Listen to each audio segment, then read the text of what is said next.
Bueno, vamos a ver si el ejercicio funciona y podemos platicar directamente con Salomón. Me encantó que cuando lo buscamos, él se atrevió y enseguida dijo, vamos, a ver, quiero platicar, quiero conversar.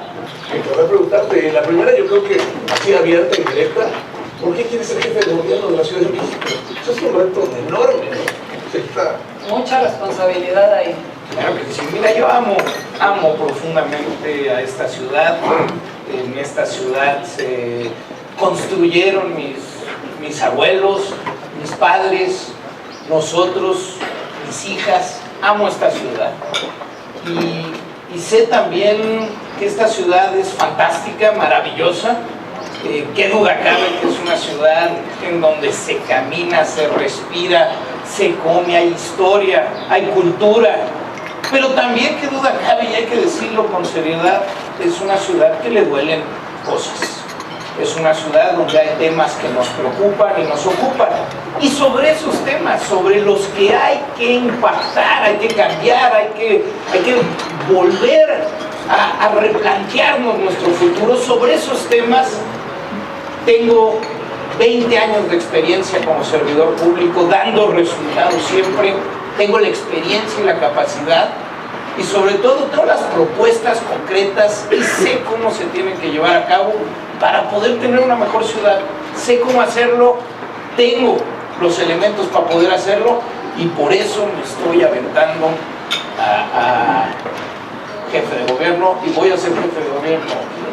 Por supuesto que uno de los temas que más nos duelen, y algunos de los que les hablaré están en este libro que pronto ya estará en librerías, que son los 7 pecados capitales, los 7 temas que creo que más le duelen a la ciudad. Uno de ellos es, en efecto, la movilidad. Y déjame salirme de un poco los patrones, porque te podría hablar de todo el plan de transporte público, que necesitamos un desarrollo orientado al transporte público. Por supuesto que necesitamos replantearnos muy rápido la construcción de más metro. Algunas de las líneas del metro las tenemos que extender inmediatamente. Por ejemplo, la línea 3 del metro de Indios Verdes hasta Ecatepec, las entradas de la zona nororiente, ya no en micros, en basureros con ruedas, que debemos de eliminar todos los microbuses de la Ciudad de México. No es de un día a otro, toma tiempo, pero los debemos de eliminar. Pero necesitamos el transporte público de calidad masivo. Entonces, por ejemplo, la línea 3 que llegara desde Ecatepec te genera la posibilidad, y después de hacer un multimodal, de liberar esa parte. La línea A del metro, por ejemplo, que de Los Reyes La Paz pueda llegar hasta Chalco, es fundamental. Mucha gente está viniendo de Iztapaluca y de Chalco, y una vez que llega al Agrícola Oriental, es un embudo completo. Necesitamos generar esto. Por supuesto, la línea 9 y la línea 4 tendrán que llegar hasta Observatorio. Hoy solo una línea del metro, que es la 1, pasa el periférico hacia el poniente. Cuando llegue el tren México-Toluca, si no hay cómo sacar a la gente que llegará de Toluca, va a ser Observatorio va a ser pues un nudo total. Pero bueno, esa es la parte de transporte público. Hay que hablar de más Metrobús, hay que hablar de muchas cosas ahí. Pero déjame decirte dónde creo que está la variable fundamental para la movilidad y que se nos ha olvidado. Y lo voy a decir con todas sus letras: con malas políticas en la administración de Andrés Manuel López Obrador, en donde decidió que no se podía construir viviendas salvo en 4 delegaciones de la ciudad. Y en las últimas casi 2 décadas hemos expulsado a muchos de los jóvenes, sobre todo, a vivir en las periferias, y las periferias lejanas. Cuando yo era chico, las torres de satélite estaban lejos. Mi papá, que trabajaba en Tultitlán, era lejísimos. Bueno, hoy la gente viene de Tecámac, de Huehuetoca, de Zumpango, y tenemos una ciudad en donde habitamos 9 millones de personas, pero hacemos la vida diaria entre 13 y 15 millones de personas. Es decir, tenemos entradas y salidas de cerca de 6 millones de personas todos los días, de lugares lejanísimos. ¿Qué tenemos que hacer para mejorar la movilidad? Y no vamos a resolver los congestionamientos si no lo planteamos así. La variable principal es el binomio dónde vives y dónde trabajas. Tenemos que rehacer vivienda económica en las zonas centrales de nuestra ciudad, y hay muchas colonias susceptibles que ya tienen servicios básicos, que ya tienen capacidades para poder verticalizarse. Y yo sé que luego suena raro porque nos dices que no cabemos aquí. No, uno de los grandes problemas es que entramos y salimos. Muchachos, miren, son 70,000 viviendas nuevas las que se necesitarían cada año, y en las últimas 2 décadas hemos hecho menos de 10,000. Me revienta las tripas ver un Ferrari con placas de Morelos, porque ese señor que trae un Ferrari con placas de Morelos lleva el pago de su tenencia. Por esos recursos públicos pues nos cuesta más trabajo mejorar los servicios en las zonas del oriente o las zonas del sur de la ciudad, donde habita todavía mucha gente en pobreza. Eso me revienta, y lo tenemos que hacer desde las agencias de coches, que son las que están ofreciendo eso. Digo, hay ya una complicidad, y hay un tema muy gacho, porque y le preguntas al que tiene un BMW o un coche de lujo y le dices, ¿y por qué lo hiciste?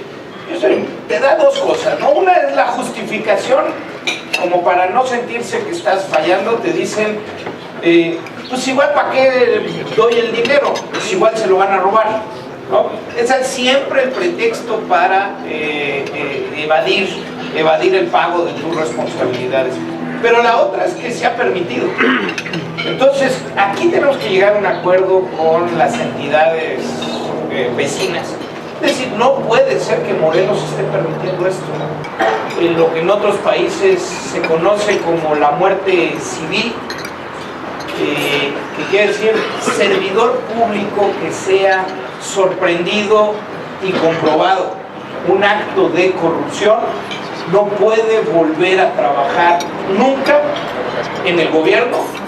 No hay esto de que hoy puede haber una amonestación pública, puede haber 3 años en donde no puede volver a trabajar nunca en gobierno. Pero no solo eso, se le boletina, se le informa a los bancos, se le informa a los burós de crédito, y se hace la máxima publicidad del funcionario o la funcionaria que haya sido sorprendida en un acto de corrupción. Creo que tenemos que ser severos en nuestro juicio, y creo que hacer la máxima publicidad para que cuando entre a un restaurante pues todos sepan que esa persona robó, y tiene que empezar con los más altos mandos. Creo que el castigo tiene que ser mayor, a mayor sea la responsabilidad del servidor público. Creo que lo tenemos que hacer con toda fuerza.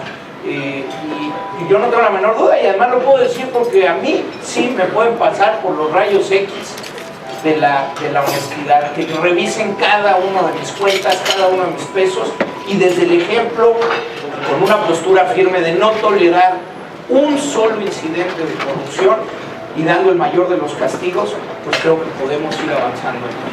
Yo voy a cobrar los impuestos justos, transparentes, progresivos, como debe de ser, pero también voy a transparentar que el uso de esos recursos sea con absoluta honestidad y con eficiencia. Sí, que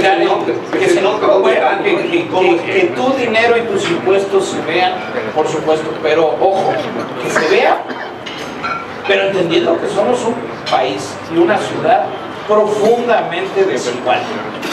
Somos muy pocos los que tenemos mucho, y son muchísimos que tienen muy poco. Realmente el Estado se tiene que meter a las prácticas laborales que hoy existen. Necesitamos empujar el salario mínimo, necesitamos cuidar. Y el gobierno, otra de las cosas que puede hacer es aprovechar su capacidad de demanda y de compra para, es decir, en mi gobierno no se le va a comprar ni bienes, ni servicios, ni construcción a ninguna empresa que pague menos de la línea de pobreza, a nadie. Uno de los temas que más duele a la ciudad es el agua. Esta ciudad cometió, así lo llamo, un error hace 500 años cuando decidió desecar los 5 lagos. Hoy tenemos que traer agua, pues 30% que viene del Cutzamala, que está a 400 kilómetros de distancia.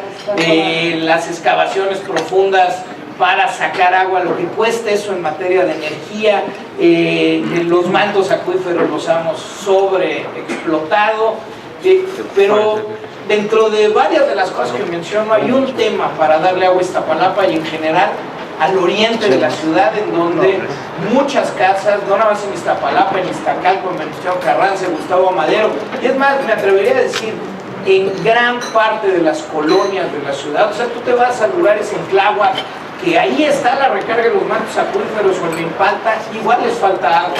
¿Qué pasa? Digo una y me concentro en una.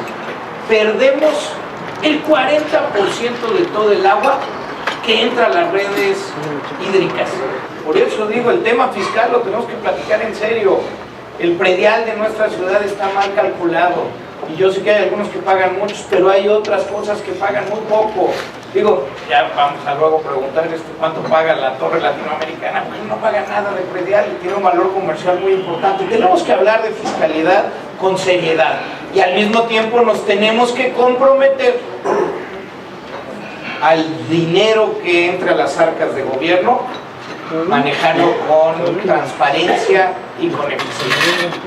Mi tesis de licenciatura fue análisis económico de la criminalidad en la Ciudad de México. Conozco el tema y lo he seguido estudiando. ¿Y por qué lo traigo a cuenta? Porque en la variable para atacar la delincuencia, la parte económica y social es fundamental.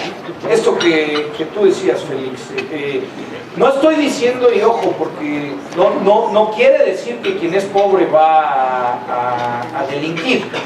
Hay montones de mexicanos que a pesar de tener una vida difícil, todos los días se despiertan a tratar de rifársela con honestidad. Y hay ricos, riquísimos que conozco que son rapidísimos. Digo, pues, sí, pues una cosa no quita la... no, pero también es cierto que si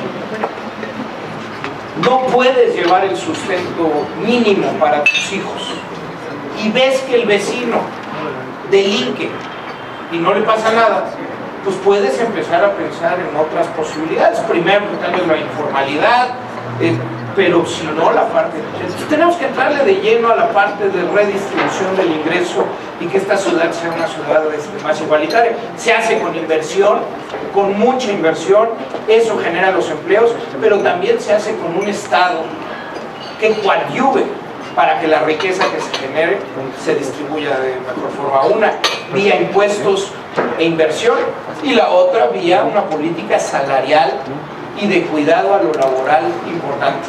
Me gustó mucho conocer más de cerca de Salomón, yo creo que todos ustedes estuvieron a gusto. Gracias por el desayuno.